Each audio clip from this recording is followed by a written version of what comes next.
सोचते हैं कि हमारे पास धन आ जाए तो हमारा भाग्योदय हुआ, पद प्रतिष्ठा मिल जाए तो हमारा भाग्योदय हुआ, हमारा बेटा अच्छी नौकरी पर लग गया तो हमारा भाग्योदय हुआ, हमारी बेटी को अच्छा दामाद जवाई मिल गया तो बहुत अच्छा हमारा भाग्योदय हुआ, मान प्रतिष्ठा बड़ी अच्छा भाग्योदय हुआ। किंतु ये भाग्योदय नहीं है। भाग्योदय क्या है?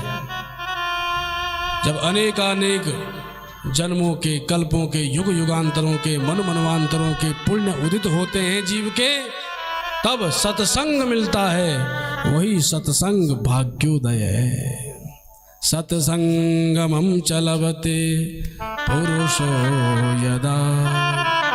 ये आप हम जो दिव्य हरि चर्चा कर रहे हैं, ये अनेक जन्मों का पुण्य प्रताप है, तभी हरि की चर्चा हो पाती है।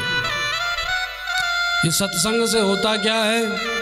बोले अज्ञान हेतु कृतमोह मदांधकार। अज्ञान के जो मूल हैं, क्या? मोह ममता रूपी मद। जो हम संसार में चिपके बैठे हैं ना, ये अज्ञान के कारण हैं। ये हमारे नहीं है। हमारे असली संबंधी श्री नारायण है, महादेव है। तो असली संबंधी को हम भूले बैठे हैं, नकली संबंधियों से संबंध जोड़े बैठे हैं, इसलिए हम दुखी होते हैं। तो ये अज्ञान रूपी जब मोह ममता रूपी मद दूर हो जाता है, हृदय में विवेक ज्ञान जागृत हो जाता है, तब जाकर के हमारा जीवन सफल होता है। ये होगा कब? जब जीवन में सत्संग आता है। बिनु सत्संग विवेक न होई, बिनु सत्संग विवेक न होई। राम कृपा बिनु सुलभ न सोई, राम कृपा बिनु सुलभ न सोई। सठ सुध रही सतसंगति पाई, सठ सुध रहे सत संगति पाई। पारस परस कुधात सुहाई, पारस परस कुधात कुधाई। विधि बस सुजन को संगति परहि, विधि बस सुजन को संगति परहि। फनि मनि सम निज गुण अनुसरहि, फनि मनि सम निज गुण अनुसरहि। गोस्वामी जी महाराज ने रामचरितमानस में इसका दिव्य व्याख्यान किया है। सत्संग की बड़ी महिमा है। और याद रखो, जो सत्संग विवेक हमें प्रदान करता है, वो सत्संग मात्र, केवल मात्र हरि कृपा से ही प्राप्त होता है। दूसरा कोई साधन नहीं है। आप हम जो बैठे हैं, ये आपका हमारा पुरुषार्थ बिल्कुल नहीं है। ये हरि कृपा का प्रसाद है। प्रभु की कृपा से ही मिलती है। प्रभु की कथा में आना उनकी कृपा से ही होता है। महाराज, आपने दिव्य महिमा भागवत की सुनाई, अब आप ही कथा करो। कथावाचक आप, और इनसे बड़ा कथावाचक कौन हो सकता है?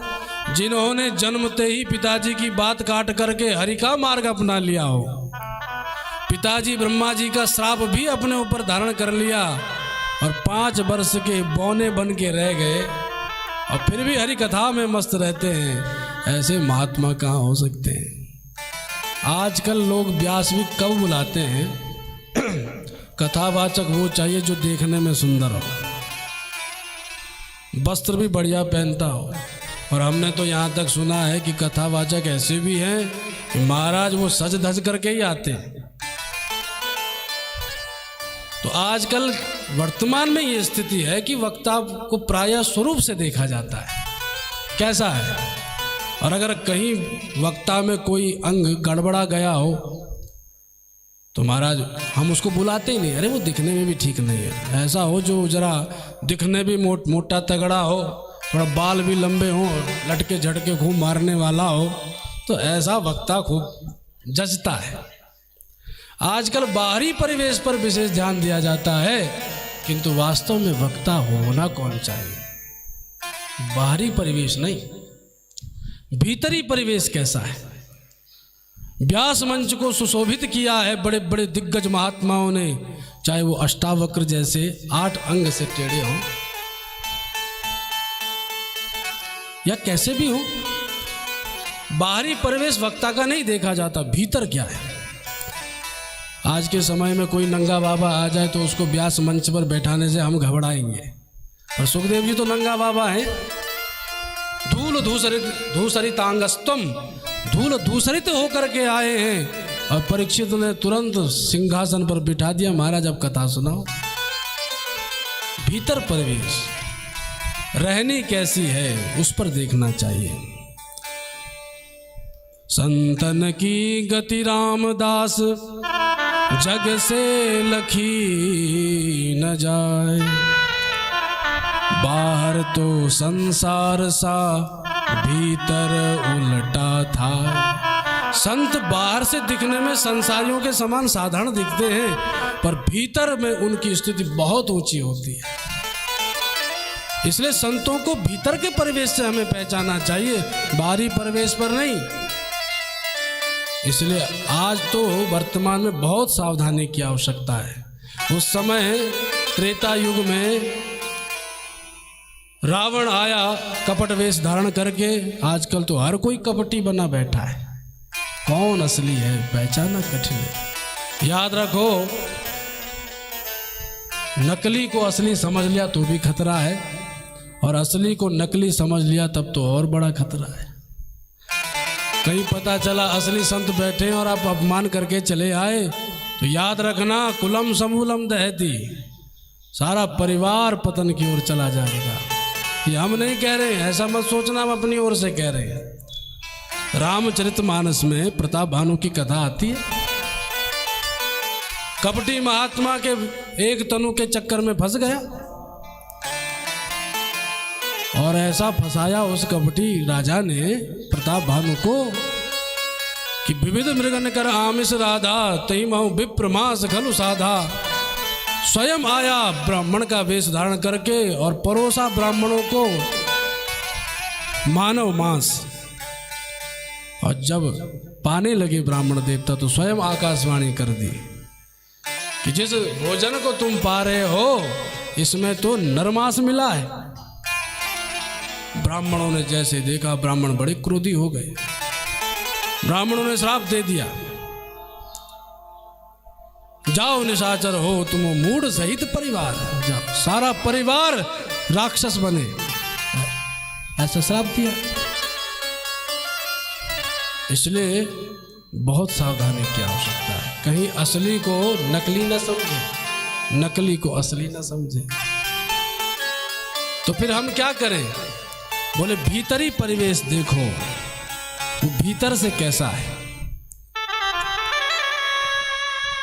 तब जाकर के हमें किसी को व्यास मंच पर बिठाना चाहिए। इस व्यास मंच की शोभा बड़े बड़े महात्मा करपात्री जी महाराज हैं, पूज्य डोंगरे जी महाराज हैं, आज भी वर्तमान में परम पूज्य गुरुदेव हैं, परम पूज्य पिताश्री हैं। हमारे दादाजी कथा तो उतनी नहीं की है उस समय, क्योंकि उस समय गरीबी भी बहुत होती थी, कथा भी बहुत कम होती थी, आचार्य गण भी कम होते थे, पर हमारे पिता दादाजी को सारे श्लोक कंठस्थ होते थे।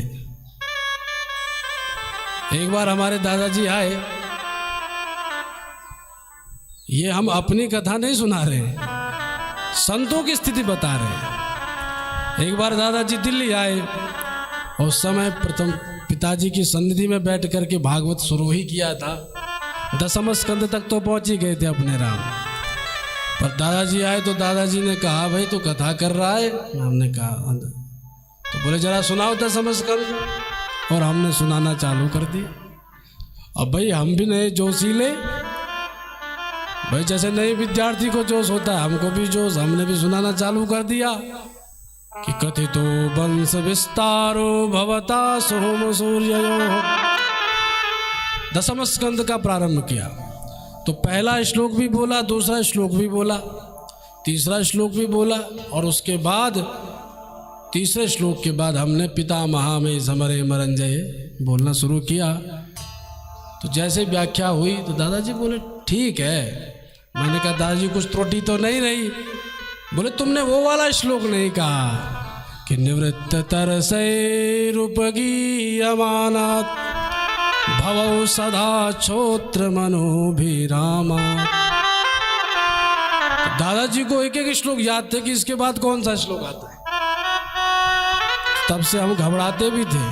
अब प्यार भी हमें ज़्यादा मिलता था पर घबराते भी थे।